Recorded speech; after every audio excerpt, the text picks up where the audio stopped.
ദൈവതിരുനാമത്തിന് മഹത്വം ഉണ്ടാകട്ടെ.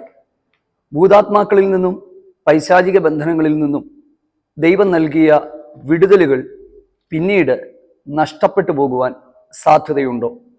ഒരുപാട് പേരുടെ മനസ്സിലുള്ള ഒരു സംശയമാണിത്. ചിലർക്ക് അതിനെക്കുറിച്ച് വ്യക്തമായി അറിയാമെങ്കിലും നല്ല പങ്കാളുകൾക്കും അതിനെക്കുറിച്ച് അറിയില്ല എന്നുള്ളതാണ് വാസ്തവം. ചിലർ ചോദിക്കും, ദൈവം വിടുവിച്ചാൽ പിന്നീട് എന്തുകൊണ്ടാണ് ആ വിടുതലുകൾ ഞങ്ങളുടെ ജീവിതത്തിൽ നഷ്ടപ്പെട്ടു പോകുന്നത്? പണ്ട് ഇത്തരത്തിലുള്ള ചില വിഷയങ്ങളിൽ ദൈവം മറുപടി തന്നിട്ടുണ്ടായിരുന്നു. പക്ഷെ കുറെ കഴിഞ്ഞപ്പോൾ വീണ്ടും എല്ലാ കാര്യങ്ങളും പഴയതുപോലെ ആയിപ്പോയി. എന്തുകൊണ്ടാണിത് സംഭവിക്കുന്നത്? ദൈവത്തിന് ശക്തി കുറവാണോ? ഭൂതാത്മാക്കൾക്ക് അല്ലെങ്കിൽ ഈ പൈശാചിക ശക്തികൾക്ക് ദൈവത്തിലും ശക്തിയുണ്ടോ? എന്തുകൊണ്ടാണ് പഴയതിനേക്കാൾ മോശമായി കാര്യങ്ങൾ മാറിയത്? നമ്മൾ ഓരോരുത്തരും വളരെ ഗൗരവമായി ഈ ഒരു വിഷയത്തെ മനസ്സിലാക്കണം. ഒന്ന്, ദൈവം നൽകിയ വിടുതലുകൾ നിലനിൽക്കുവാനും ദൈവാനുഗ്രഹങ്ങൾ അനുഭവിക്കുവാനും കർത്താവിനോടുള്ള കൂട്ടായ്മയിൽ വളരുവാനും സന്തോഷത്തോടും സമാധാനത്തോടും കൂടെയുള്ള ജീവിതം നയിക്കുവാനും നമ്മൾ ഇതിനെക്കുറിച്ച് അറിയണം. അത് എങ്ങനെ അറിയാൻ പറ്റും? ആരെങ്കിലും അവരുടെ അനുഭവം പറഞ്ഞതുകൊണ്ടോ എന്തെങ്കിലും കാര്യങ്ങൾ എവിടെ നിന്നെങ്കിലും പറഞ്ഞതുകൊണ്ടോ ഈ കാര്യത്തിൻ്റെ അകത്ത് ഒരു വ്യക്തത നമുക്ക് ലഭിക്കില്ല. അതുകൊണ്ട് നമുക്ക് ഏറ്റവും ശക്തവും വ്യക്തവുമായ മറുപടി കിട്ടുന്നത് കർത്താവായ യേശു ക്രിസ്തുവിൻ്റെ വാക്കുകളിൽ നിന്ന് തന്നെയാണ്. കാരണം അവിടുന്നാണ് തൻ്റെ ഐഹിക ശുശ്രൂഷ കാലത്ത് ഭൂതങ്ങളെ പുറത്താക്കി അനേകർക്ക് വിടുതലുകൾ നൽകി ആ ഒരു ദൈവരാജ്യത്തിൻ്റെ സ്ഥാപനം അതിൻ്റെ പൂർണ്ണതയിൽ ചെയ്തു തുടങ്ങിയത്. ഇന്നും അത് തുടർന്നു പോരുമ്പോൾ കർത്താവ് പറഞ്ഞ വാക്കുകൾക്കപ്പുറത്ത് ആധികാരികമായി ഈ കാര്യത്തെക്കുറിച്ച് സംസാരിക്കാൻ പറ്റുന്ന ആരുമുണ്ടെന്ന് എനിക്ക് തോന്നുന്നില്ല. ഈ ദിവസങ്ങളിൽ ഒക്കെ ഈ ഭൂതബാധ, പൈശാചിക ആക്രമണങ്ങൾ, വിടുതലുകൾ, അതിൻ്റെ മാർഗങ്ങൾ, ഇതിനെക്കുറിച്ചൊക്കെയാണ് നമ്മൾ സംസാരിച്ചുകൊണ്ടിരിക്കുന്നത്. ഞാൻ സ്നേഹത്തോടെ ഒരു കാര്യം ഞാൻ പറയാം. ഞാൻ ഏറ്റവും കുറവ് സംസാരിക്കാൻ ഇഷ്ടപ്പെടുകയും ചെയ്യുന്ന ഒരു വിഷയമാണ്. ഞാൻ ഏറ്റവും കൂടുതൽ പ്രസംഗിക്കാൻ ആഗ്രഹിക്കുന്നത് യേശുവിനെക്കുറിച്ചും ദൈവിക വിശുദ്ധിയെക്കുറിച്ചും നിത്യതയിലേക്കൊരു വ്യക്തി എങ്ങനെ ഒരുക്കപ്പെടാം എന്നുള്ളതിനെക്കുറിച്ചുമാണ്. പക്ഷേ ഞാൻ കഴിഞ്ഞ ദിവസങ്ങളിൽ ഒരു ആഭിചാരവുമായിട്ട് ബന്ധപ്പെട്ടൊരു മെസ്സേജ് നമ്മൾ ചെയ്തായിരുന്നു. അപ്പം അത് ചെയ്തപ്പം ഞാൻ പ്രതീക്ഷിച്ചതിനപ്പുറത്ത് ഒരുപാട് കോളുകൾ എനിക്ക് വന്നു. വാട്സാപ്പ് മെസ്സേജുകൾ നിരന്തരമായിട്ട് വന്നുകൊണ്ടിരിക്കുകയാണ്. അതിൻ്റെ അകത്ത് ഒത്തിരി പേരുടെ സംശയങ്ങളുണ്ട്. അങ്ങനെ റിലേറ്റഡ് ആയിട്ടാണ് നമ്മൾ ഓരോ എപ്പിസോഡായിട്ട് ഇങ്ങനെ ചെയ്തു വന്നത്. ഇത് മനസ്സിൽ അങ്ങനെ കരുതി കൂട്ടി ചെയ്യുന്നതൊന്നുമല്ല. ഇത് ദൈവസന്നിധിയിൽ ഇരിക്കുകയും പ്രാർത്ഥിക്കുകയും ചെയ്യുമ്പോൾ ദൈവാത്മാവ് നിയോഗം തരുന്നതിനനുസരിച്ച് ചെയ്തു പോകുന്നതാണ്. സ്നേഹത്തോടെ ഞാൻ ഒരു കാര്യം കൂടെ നിങ്ങളോട് ഓർപ്പിക്കുകയാണ്. പലരുടെ കോളുകൾ എടുക്കാനായിട്ട് കഴിഞ്ഞ 2-3 ദിവസങ്ങളായിട്ട് കഴിഞ്ഞില്ല. പല മെസ്സേജുകൾക്ക് റിപ്ലൈ തരാനായിട്ട് പറ്റിയില്ല. അതിൻ്റെ കാരണം നല്ല തിരക്കായതുകൊണ്ടാണ്. സഭയിലെ ഒരു സഹോദരന് വേണ്ടി ഒരുപാട് നാളുകൾ പ്രാർത്ഥിച്ചു. അദ്ദേഹത്തിൻ്റെ വിവാഹം നടത്താൻ ദൈവം കൃപ തന്നു. ആ ഒരു കാര്യത്തിൻ്റെ അകത്ത് ഞങ്ങൾ എല്ലാവരും തിരക്കിലായതുകൊണ്ടാണ്. നിങ്ങളുടെ വാട്സാപ്പ് മെസ്സേജുകൾക്ക് താമസിച്ചാലും മറുപടി തരും. ദയവായിട്ട് നിങ്ങൾ ദൈവനാമത്തിൽ ക്ഷമിക്കുക. ദൈവം നമ്മളെല്ലാവരെയും സഹായിക്കുകയും അനുഗ്രഹിക്കുകയും ചെയ്യട്ടെ. ഒത്തിരി മുഖപുരിയായിട്ട് കാര്യങ്ങൾ പോകാതെ വളരെ വേഗത്തിൽ നമുക്ക് ഈ വീഡിയോയുടെ പ്രധാനപ്പെട്ട ഭാഗത്തിലേക്ക് നമുക്ക് പോകാം. ദൈവം ഒരിക്കൽ നൽകിയ വിടുതലുകൾ നഷ്ടപ്പെട്ടു പോകാനുള്ള സാധ്യതകൾ എന്താണ്? നമ്മൾ വചനത്തിൽ നിന്ന് ഗൗരവമായി പഠിക്കണം. അത് പഠിക്കണമെങ്കിൽ ഒരൊറ്റ ഭാഗത്തിലേക്ക് നമ്മുടെ ശ്രദ്ധയെ ഒന്ന് കൊണ്ടുവരുവാനായിട്ട് ഞാൻ ആഗ്രഹിക്കുകയാണ്. മത്തായി സുവിശേഷം 12-ാം അധ്യായത്തിന്റെ 22 മുതൽ 50 വരെയുള്ള വാക്യങ്ങളിൽ നിന്നാണ് ഈ ദിവസങ്ങളിലൊക്കെ നമ്മൾ ചിന്തിച്ചുകൊണ്ടിരുന്നത്. അവിടെ ഒരു ഭൂതഗ്രസ്തനെ യേശു സൗഖ്യമാക്കുന്നതും അതുമായിട്ടനുബന്ധിച്ചുള്ള സംഭവങ്ങളാണ് അവിടെ നടക്കുന്നത്. അപ്പം അദ്ദേഹം കാണാൻ തുടങ്ങി, സംസാരിക്കാൻ തുടങ്ങി. കുറച്ചുപേര് പറഞ്ഞു, ഭൂതങ്ങളുടെ തലവനായ ബേത്സബൂലിനെ കൊണ്ടാണ് കർത്താവ് ഇതിനെ പുറത്താക്കുന്നതെന്ന് പറഞ്ഞു. അന്നേരം പറഞ്ഞു, ഞാൻ പരിശുദ്ധാത്മാവിനാൽ ഭൂതങ്ങളെ പുറത്താക്കുന്നുവെങ്കിൽ നിങ്ങളുടെ ഇടയിൽ ദൈവരാജ്യം വന്നു. അപ്പം അവരുടെ ആരോപണത്തെ ശരിക്കും പരിശുദ്ധാത്മാവിനെതിരെയുള്ള ഒരു സംസാരമായിട്ടാണ് യേശു വ്യാഖ്യാനിച്ചതെന്ന് നമ്മൾ മനസ്സിലാക്കുക. പിന്നീട് നമ്മൾ കാണുന്ന ഒരു ഭാഗമെന്ന് പറയുന്നത് ഈ ശരിക്കും പറഞ്ഞാൽ ഈ 22 മുതൽ 50 വരെയുള്ള ആ ഒരൊറ്റ ഭാഗങ്ങൾ കണ്ടിന്യൂസ് ഒരു പാസേജ്, അത് കണ്ടിന്യൂ ചെയ്തു പോകുന്ന ഒരു ഭാഗമാണ്. ആ ഭാഗം മുഴുവനും നിങ്ങൾ ശ്രദ്ധിച്ചിരുന്ന് പഠിക്കണം. അപ്പം അതിൻ്റെ അകത്ത് ഈ പൈശാചിക ആത്മാക്കൾ അല്ലെങ്കിൽ ഭൂതാത്മാക്കൾ തിരിച്ചു വരാനുള്ള ഒരു സാധ്യതയെക്കുറിച്ച് പറയുന്നുണ്ട്. സാധ്യതയല്ല, തിരിച്ചു വരും എന്ന് തന്നെയാണ് പറയുന്നത്. നമുക്ക് സുപരിചിതമായ ഒരു ഭാഗമാണ്. അതിൻ്റെ അകത്ത് നിന്ന് ചില ആത്മീക ചിന്തകൾ പരിശുദ്ധാത്മാവ് നമുക്ക് വചനത്തിലൂടെ നൽകി തരട്ടെ. വളരെ വേഗം ഞാൻ അതിലേക്ക് പോവുകയാണ്, കാരണം ഇത് വളരെ വിശാലമായ ഒരു ടോപ്പിക്കാണ്. ഒത്തിരി വലിച്ചു നീട്ടാനായിട്ട് ഞാൻ ആഗ്രഹിക്കുന്നില്ല. പക്ഷേ കാര്യങ്ങൾ പറഞ്ഞൊന്ന് കമ്മ്യൂണിക്കേറ്റ് ചെയ്യണമെങ്കിൽ ഇത്രയെങ്കിലും പറയാതെ മുന്നോട്ട് പോകാനായിട്ട് പറ്റില്ല. 12-ാം അധ്യായത്തിന്റെ തന്നെ 43-44 വാക്യങ്ങളിലേക്ക് നമ്മളൊന്ന് പോകുമ്പോൾ അശുദ്ധാത്മാവിനെ കുറിച്ച് അവിടെ എഴുതിയിട്ടുണ്ട്. അശുദ്ധാത്മാവ് ഒരു മനുഷ്യനെ വിട്ടുപോയതിനു ശേഷം നീരില്ലാത്ത സ്ഥലത്ത്, വരണ്ട സ്ഥലത്ത് തണുപ്പ് തേടി നടക്കുന്നു. കണ്ടെത്താതെ പഴയ വീട്ടിലേക്ക് മടങ്ങി വരുന്നു. ആ വീട്ടിലേക്ക് വരുമ്പോൾ ആ വീട് അടിച്ചുവാരി അലങ്കരിച്ചതായി കാണുന്നു, ഒഴിഞ്ഞതായി കാണുന്നു. പോയി തന്നിലും ശക്തിയേറിയ 7 അശുദ്ധാത്മാക്കളെ ആ വീട്ടിലേക്ക് കൊണ്ടുവരുന്നു. അതിൻ്റെ അവസാനത്തെ സ്ഥിതി ആദ്യത്തേതിലും മോശമായി മാറുകയാണ് എന്നാണ് നമ്മൾ കാണുന്നത്. അപ്പം ഇതിൻ്റെ അകത്ത് ഒരൊറ്റ പദമാണ് ശരിക്കും എൻ്റെ ദൈവവചന ധ്യാനത്തിങ്കൽ എൻ്റെ ശ്രദ്ധയിലേക്ക് ദൈവാത്മാവ് കൊണ്ടുവന്നത്. അടിച്ചുവാരി അലങ്കരിച്ചു, നല്ലതാണ്. പക്ഷേ ഒഴിഞ്ഞത് എന്ന് പറയുന്നൊരു പദം അവിടെ കാണുന്നുണ്ട്. ഒഴിഞ്ഞത്. ഞാൻ ഈ ഒഴിഞ്ഞതിനെ കുറിച്ച് സത്യത്തിൽ ഇത് നമ്മൾ വെറുതെ വായിച്ചു വിടുന്ന ഒരു ഭാഗമാണ്. ഒറ്റ വേർഡാണത്, ഒരു വൺ വേർഡാണ്. ആ വേർഡിൽ നിന്നാണ് നമ്മൾ ഇന്ന് ചിന്തിക്കാനായിട്ട് പോകുന്നത്.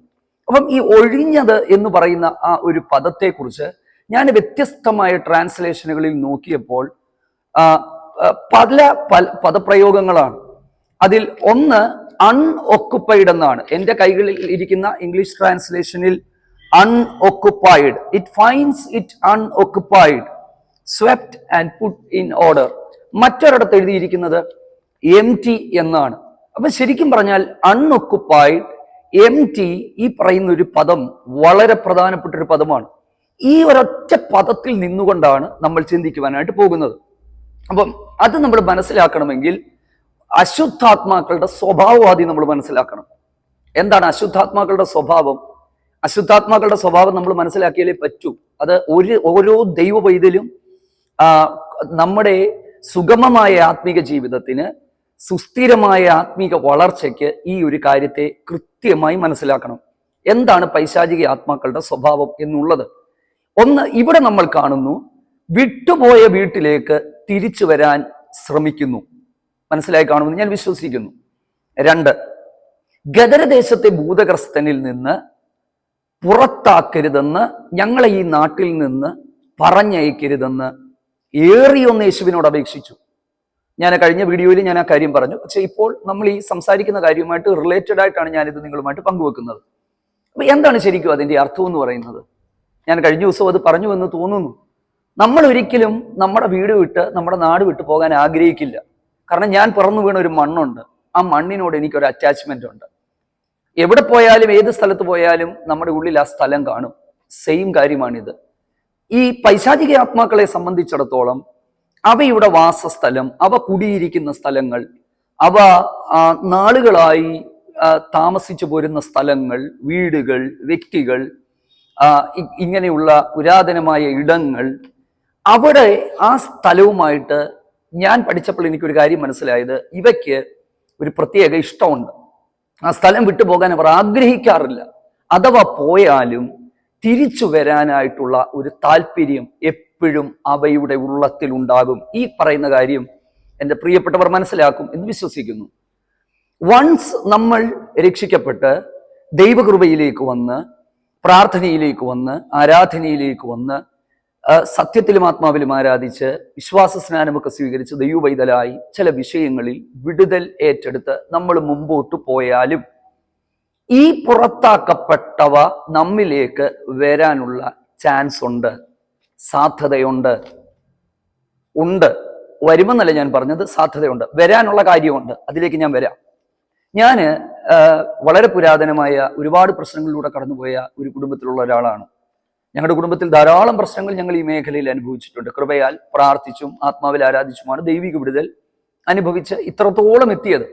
അതുകൊണ്ടാണ് ഞാൻ ഈ ഒരു കാര്യത്തെക്കുറിച്ച് വ്യക്തമായി പറയുന്നത്. കാരണം എൻ്റെ പേഴ്സണൽ അനുഭവങ്ങൾ കൂടെ ചേർത്താണ് ഞാൻ ഈ പ്രസംഗിച്ചുകൊണ്ടിരിക്കുന്നത്.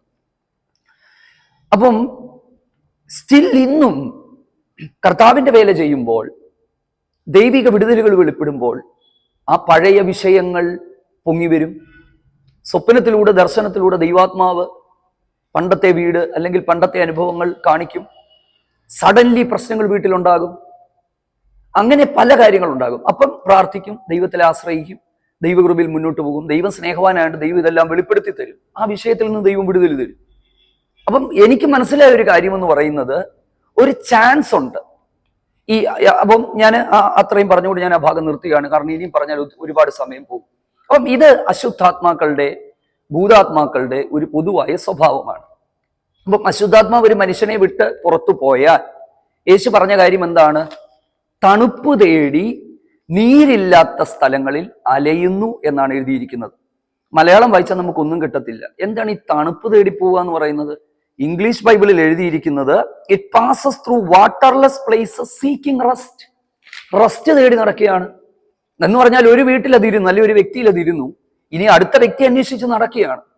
സീക്കിംഗ് റെസ്റ്റ്, അതിന് എവിടെയെങ്കിലും ഒരിടത്ത് കയറണം, അത് കയറാൻ നോക്കി നടക്കുകയാണ്.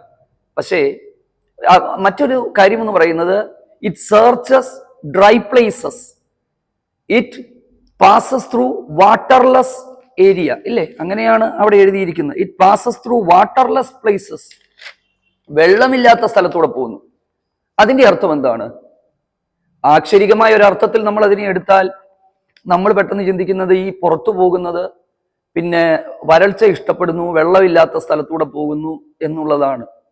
വെള്ളമില്ലാത്ത സ്ഥലത്തിന് എന്തെങ്കിലും പ്രത്യേകതയുണ്ട്? ഒന്നുമല്ല. നമ്മൾ ദൈവവചനത്തെ ആത്മീക അർത്ഥത്തിൽ എടുക്കുമ്പോൾ വാട്ടർലെസ് പ്ലേസസ്, ഡ്രൈ പ്ലേസസ് എന്ന് പറഞ്ഞാൽ ആത്മീക അസ്ഥിരതയുള്ള, ആത്മീക വളർച്ചയില്ലാത്ത, ദൈവസാന്നിധ്യമില്ലാത്ത, ദൈവിക ഇടപെടലുകളില്ലാത്ത, എന്നിൽ വിശ്വസിക്കുന്നവന്റെ ഉള്ളിൽ നിന്ന് തിരുവെഴുത്ത് പറയുന്നത് പോലെ ജീവജലത്തിന്റെ നദികൾ ഒഴുകും, ഭൂമി മുഴുവൻ വെള്ളത്താൽ നിറഞ്ഞിരിക്കുന്നത് പോലെ, ഇല്ലേ? യഹോവയുടെ പരിജ്ഞാനം കൊണ്ട് നിറയപ്പെടും. അങ്ങനെ ഒരു വാക്യം എൻ്റെ ഓർമ്മയിലേക്ക് വരുന്നു. വെള്ളത്താലും ആത്മാവിനാലും ജനിക്കാതെ ദൈവരാജ്യത്തിൽ പ്രവേശിക്കാൻ കഴിയില്ല. അപ്പൊ ശരിക്കും പറഞ്ഞാൽ ഈ വെള്ളം എന്ന് പറയുന്നത് ആക്ഷരികമായ വെള്ളമല്ല എന്നാണ് ഞാൻ മനസ്സിലാക്കുന്നത്. ഇത് ശരിക്കും ആരാധനയില്ലാത്ത, പ്രാർത്ഥനയില്ലാത്ത, ദൈവികതയില്ലാത്ത, ദൈവിക ഇടപാടുകളില്ലാത്ത, പരിശുദ്ധാത്മാവിന്റെ പ്രവൃത്തിയില്ലാത്ത സ്ഥലങ്ങൾ തേടി ഇതിങ്ങനെ അലഞ്ഞു നടന്നിട്ട് അതിനത് കിട്ടുന്നില്ല, അതിന് റെസ്റ്റ് എടുക്കാൻ പറ്റുന്നില്ല, അതിന് ഒരു സ്ഥലം കയറി ഒക്കുപ്പൈ ചെയ്യാൻ പറ്റുന്നില്ല. അങ്ങനെ അത് തിരിച്ച് പുറത്താക്കപ്പെട്ട വീട്ടിലേക്ക് വരികയാണ്. ആ വീട്ടിലേക്ക് വരുമ്പോൾ സംഭവിക്കുന്നത് ഇനിയാണ് ഞാൻ ഈ പറയുന്ന കാര്യങ്ങൾ ശ്രദ്ധിച്ചു കേൾക്കേണ്ടുന്നത്. ആ വീട്ടിലേക്ക് വരുമ്പോൾ ആ വീട് അലങ്കരിച്ചു, അടിച്ചു വാരി, പക്ഷേ അൺഒക്കുപ്പൈഡ് ആണ്. ഇനി ഞാൻ ഈ പറയുന്ന കാര്യങ്ങൾ ശ്രദ്ധിക്കുക. എംപ്റ്റി ആണ്, അൺഒക്കുപ്പൈഡ് ആണ്. ഈ അടിച്ചുവാരി അലങ്കരിച്ചു എന്ന് പറഞ്ഞാൽ എന്താണ് അതിന്റെ അർത്ഥം? പുറംമൂടി, പുറമേ എല്ലാം ചെയ്യുന്നു. ശരിക്കും പറഞ്ഞാൽ നമ്മൾ ആ കോണ്ടെക്സ്റ്റ് വായിച്ച് പഠിക്കുമ്പോൾ കർത്താവ് പറയുന്ന ഒരു കാര്യം, ഒരു അടയാളം ചിലർ ആഗ്രഹിച്ചു. ഞങ്ങളുടെ ഇടയിൽ ഒരു അടയാളം ചെയ്ത് കാണണമെന്ന് അവർ ആഗ്രഹിക്കുകയാണ്. ആ പരീശന്മാർ അല്ലെങ്കിൽ അന്നത്തെ ഉള്ള ആ ശാസ്ത്രിമാർ യേശുവിനോട് ചോദിക്കുകയാണ്. അപ്പം ശരിക്കും യേശുവിനെ വേണ്ട, അടയാളം മതി. ആത്മീയതയുടെ കാമ്പ് നഷ്ടപ്പെട്ടു പോകുന്നു. പുറമേയുള്ള പുറം മോടികളിലേക്ക് കാര്യങ്ങൾ പോകുന്നു. അതായത് പ്രാർത്ഥനയ്ക്ക് പോകുന്നു, പള്ളിയിൽ പോകുന്നു, ആരാധനയ്ക്ക് പോകുന്നു, മുടക്കം കൂടാതെ എല്ലാം ചെയ്യുന്നു, എല്ലാ കാര്യവും ചെയ്യുന്നുണ്ട്. പക്ഷെ അകത്ത് അൺഒക്കുപ്പൈഡ് ആണ്, എംപ്റ്റി ആണ്. എന്ന് പറഞ്ഞാൽ ശരിക്കും നമ്മുടെ ആത്മീക ജീവിതത്തിന്റെ അകത്തുണ്ടാകേണ്ടുന്ന ഒരു നിറവുണ്ട്. ഈ എംപ്റ്റി, നിറവ് എന്ന് പറയുന്ന പദം ഞാൻ പഠിച്ചപ്പം പരിശുദ്ധാത്മാവുമായിട്ടൊക്കെ ബന്ധപ്പെട്ടത് ഉപയോഗിച്ചിട്ടുണ്ട്. അവർ ഇരുന്നിരുന്ന സ്ഥലം മുഴുവനും നിറച്ചു, ആത്മാവ് നിറഞ്ഞവരായി, സങ്കീർത്തനങ്ങളാലും സ്തുതികളാലും ആത്മീക ഗീതങ്ങളാലും. ശരിക്കും പരിശുദ്ധാത്മ നിറവെന്ന് പറയുന്ന ഒരു അനുഭവം, അല്ലെങ്കിൽ ക്രിസ്തുവിനെ നമ്മുടെ ജീവിതത്തിന്റെ അകത്തേക്ക് കൊണ്ടുവന്ന് നമ്മുടെ ഉള്ളിൽ ഉണ്ടാകേണ്ടുന്ന ആത്മീക മൂല്യങ്ങൾ നഷ്ടപ്പെട്ടു പോകുന്നു. പ്രാർത്ഥനയ്ക്ക് പോകുന്നുണ്ടോ എന്ന് ചോദിച്ചാൽ ഉണ്ട്, പള്ളിയിൽ പോകുന്നുണ്ടോ എന്ന് ചോദിച്ചാൽ ഉണ്ട്, ആരാധനയ്ക്ക് പോകുന്നുണ്ടോ എന്ന് ചോദിച്ചാൽ ഉണ്ട്. പക്ഷെ അകത്ത് വചനമില്ല, യേശു അകത്തില്ലാതായിപ്പോയി, പരിശുദ്ധാത്മ ശക്തിയില്ല, ആത്മീക ജീവിതമില്ലാതെയായിപ്പോയി, അൺഒക്കുപ്പൈഡ് ആണ്, എംപ്റ്റി ആണ്. എൻ്റെ പ്രിയപ്പെട്ടവരെ, വളരെ സ്നേഹത്തോടെ ഞാൻ പറയാം, എംപ്റ്റി ആക്കി നമ്മുടെ ജീവിതം ഇട്ടാൽ തിരിച്ച് കയറി വരാനുള്ള സാധ്യത വളരെ കൂടുതലാണ്. അപ്പം ഈ അലങ്കരിച്ച് കാണുന്നുണ്ട്, മോടി പിടിപ്പിച്ച് കാണുന്നുണ്ട്. സത്യമല്ലേ? ഇന്നത്തെ കാലത്തെ ആരാധനയും പ്രാർത്ഥനയും പലതും വെറും പുറമേയുള്ള അലങ്കാരങ്ങളാണ്. ചടങ്ങുകൾക്കൊന്നും ഒരു കുഴപ്പവുമില്ല. കൺവെൻഷനുകൾ നടക്കുന്നു, ആരാധനകൾ നടക്കുന്നു, ഉപവാസ പ്രാർത്ഥനകൾ നടക്കുന്നു, ഒന്നിനും ഒരു കുറവുമില്ലാതെ നടക്കുന്നു. വേണ്ട എന്ന് ഞാൻ പറഞ്ഞില്ല. പക്ഷേ മനുഷ്യനെ കാണിക്കാൻ ഇതെല്ലാം ക്ലീൻ ഷേവ് ചെയ്തിരിക്കുന്നു, വൈറ്റ് ഷർട്ട് ഇട്ടുകൊണ്ട് നടക്കുന്നു, ഇതെല്ലാം പുറമേ നടക്കുന്നു. പക്ഷെ അകത്ത് ക്രിസ്തുവില്ലാതെയായി പോയി, അകത്ത് ദൈവസ്നേഹമില്ലാതെയായി പോയി, ദൈവത്തിന്റെ ഹിതത്തിന്റെ അകത്തല്ല ജീവിക്കുന്നത്. ആന്തരികമായി വിശുദ്ധി നഷ്ടപ്പെട്ടു പോയി, പാപം ജീവിതത്തിലേക്ക് കയറി. ഇതുമായിട്ട് ചേർന്ന് തന്നെ ഞാൻ മറ്റൊരു വാക്യം നിങ്ങളുടെ മുമ്പിലേക്ക് കൊണ്ടുവരുമ്പോൾ നിങ്ങൾക്കത് വ്യക്തമാകും. പത്രോസിന്റെ 2-ാം ലേഖനം 2-ാം അധ്യായം 20-ാമത്തെ വാക്യം. നമ്മുടെ കർത്താവും രക്ഷിതാവുമായ യേശു ക്രിസ്തുവിന്റെ പരിജ്ഞാനത്തിൽ ഈ ലോകത്തിന്റെ മാലിന്യം വിട്ട് ഓടിയവർ അതിൽ വീണ്ടും കുടുങ്ങി തോറ്റുപോയാൽ അവരുടെ അവസാനം ആദ്യത്തേതിനേക്കാൾ മോശമാകും, കഷ്ടമാകും. വളരെ ഗൗരവമായി നമ്മൾ ശ്രദ്ധിക്കേണ്ട ഒരു കാര്യമാണ്. ഞാൻ കഴിഞ്ഞ ദിവസങ്ങളിലെല്ലാം ഏറ്റവും കൂടുതൽ പാപത്തെക്കുറിച്ചും വിശുദ്ധിയെക്കുറിച്ചും ഒക്കെ പ്രസംഗിച്ചപ്പോൾ ഞാൻ ഇതേ കാര്യം ഞാൻ പറഞ്ഞു. പാപം നമ്മുടെ ജീവിതത്തിൽ തുടർന്നാൽ, ദൈവിക വിശുദ്ധിയിൽ നമ്മൾ ജീവിക്കാതെ ഇരുന്നാൽ, ദൈവം ആഗ്രഹിക്കുന്ന നിലയിലുള്ള ഒരു ആത്മീക വളർച്ചയിൽ നമ്മൾ മുമ്പോട്ട് പോകുന്നില്ലെങ്കിൽ, പാപത്തിൽ നമ്മൾ തോറ്റുപോയാൽ, കുടുങ്ങി തോറ്റുപോയാൽ, ഈ കുടുങ്ങുക എന്ന് പറഞ്ഞ മനുഷ്യരല്ലേ, ജീവിതത്തിൽ വീഴ്ചകൾ ഉണ്ടാകാം. വീഴ്ചകൾ ഉണ്ടാകുമെന്ന് പറഞ്ഞാൽ ഏതാ? ഈ പിന്നെ വലിയ വലിയ കാര്യങ്ങളുടെ കാര്യമല്ല ഞാൻ പറഞ്ഞത് കേട്ടോ. തെറ്റുകൾ, കുറ്റങ്ങൾ ഒക്കെ നമ്മുടെ ജീവിതത്തിൻ്റെ അകത്തുണ്ടാകും. ജഡത്തിന്റെ ബലഹീനത എന്ന് പറയുന്ന ഒന്നുണ്ടല്ലോ. പക്ഷെ ഇതിനെ നമ്മൾ അനുവദിച്ചു കൊടുക്കരുത്. ഇതിൻ്റെ അകത്ത് നമുക്കൊരു ജയമുണ്ടാകണം. എങ്ങനെ ജയിക്കും? പരിശുദ്ധാത്മാവിനാൽ, ദൈവവചനത്താൽ ദൈവിക വിശുദ്ധി ജീവിതത്തിൽ പ്രാപിക്കണം. അന്നേരമാണ് ശരിക്കും പറഞ്ഞാൽ ഈ അൺഒക്കുപ്പൈഡ് എന്ന് പറയുന്ന ഈ ഒരു അവസ്ഥ മാറുന്നത്. അൺഒക്കുപ്പൈഡായി നമ്മൾ കിടന്നാൽ പുറത്തു പോയത് തന്നിലും ശക്തിയേറിയ 7 എണ്ണത്തിനെ കൊണ്ട് തിരിച്ചു വരുമെന്നാണ് യേശു പറഞ്ഞത്. ഇപ്പോൾ ഞാൻ പറഞ്ഞ കാര്യങ്ങൾ നിങ്ങൾ വ്യക്തമായി എന്ന് മനസ്സിലാക്കുന്നു. ഒരിക്കൽ ദൈവകൃപ അനുഭവിച്ച്, ദൈവിക വിടുതൽ അനുഭവിച്ച് മുന്നോട്ട് പോകുന്നവർ കാലങ്ങളിൽ മാനസാന്തരമില്ലാത്തതിനാൽ, ശരിക്കും പറഞ്ഞാൽ ആ പാസേജിൽ മാനസാന്തരത്തെക്കുറിച്ചാണ് പറയുന്നത്. മാനസാന്തരം ഈ ദുഷ്ട തലമുറയ്ക്കും അങ്ങനെ തന്നെ സംഭവിക്കും. യേശു എത്ര വ്യക്തമായിട്ടാണ് പറയുന്നത്. ഏത് ദുഷ്ടതലമുറയ്ക്ക്? മാനസാന്തരമില്ലാത്ത ദുഷ്ടതലമുറയ്ക്ക്. അടയാളവും അത്ഭുതവും മാത്രം ആഗ്രഹിക്കുന്നവർ, പുറംമൂടിയിൽ മാത്രം മുമ്പോട്ട് പോകുന്നവർ, ആന്തരിക വിശുദ്ധിയില്ലാതെ ദൈവവചനത്തിന്റെ അടിസ്ഥാനമായ കൽപ്പനകൾ അനുസരിക്കാതെ, യേശുവിനെ ഇഷ്ടമാണ്, വിടുതലുകൾ ഇഷ്ടമാണ്, അത്ഭുതം ഇഷ്ടമാണ്, അടയാളം ഇഷ്ടമാണ്, രോഗസൗഖ്യം ഇഷ്ടമാണ്, പ്രാർത്ഥനയ്ക്ക് പോകുന്നുണ്ട്, സൗഖ്യം കിട്ടുന്നിടത്ത് തേടി ഓടിപ്പോകുന്നു. പക്ഷെ ജീവിതത്തിന്റെ അകത്ത് കർത്താവ് പറഞ്ഞ കൽപ്പനകളെ അനുസരിക്കാൻ കഴിയുന്നില്ല. കർത്താവുമായിട്ടുള്ള കൂട്ടായ്മയിൽ നിൽക്കാൻ പറ്റുന്നില്ല. മാനസാന്തരപ്പെടാത്ത തലമുറയ്ക്ക് ഇങ്ങനെ തന്നെ സംഭവിക്കും. ഞാൻ പറയാം, മാനസാന്തരമില്ലാത്തത് കൊണ്ട്, ജീവിത വിശുദ്ധിയില്ലാത്തത് കൊണ്ട്, പരിശുദ്ധാത്മ നിറവിൽ ജീവിക്കാത്തത് കൊണ്ട്. വളരെ പ്രധാനപ്പെട്ട കാര്യമാണ് ആത്മനിറവിൽ ജീവിതം എന്ന് പറയുന്നത്. കാരണം ഞാൻ കഴിഞ്ഞ ദിവസങ്ങളിൽ പറഞ്ഞു, ഈ ഭൂതാത്മാക്കളെ പുറത്താക്കുന്നത് പരിശുദ്ധാത്മാവിന്റെ ഒരു റോള് നമുക്ക് അവിടെ കാണാൻ പറ്റും. ദൈവാത്മാവിനാൽ ഞാൻ ഭൂതങ്ങളെ പുറത്താക്കുന്നുവെങ്കിൽ എന്നാണ്. ഉൽപ്പത്തി പുസ്തകം തുടങ്ങുമ്പോൾ തന്നെ ആഴത്തിന് മീതെ ഇരുളുണ്ടായിരുന്നു, ദൈവത്തിന്റെ ആത്മാവ് ഇരുളിന്റെ മീതെ പരിവർത്തിച്ചു കൊണ്ടിരുന്നു. ഉണ്ടാകട്ടെ എന്ന് ദൈവം കൽപ്പിച്ചു.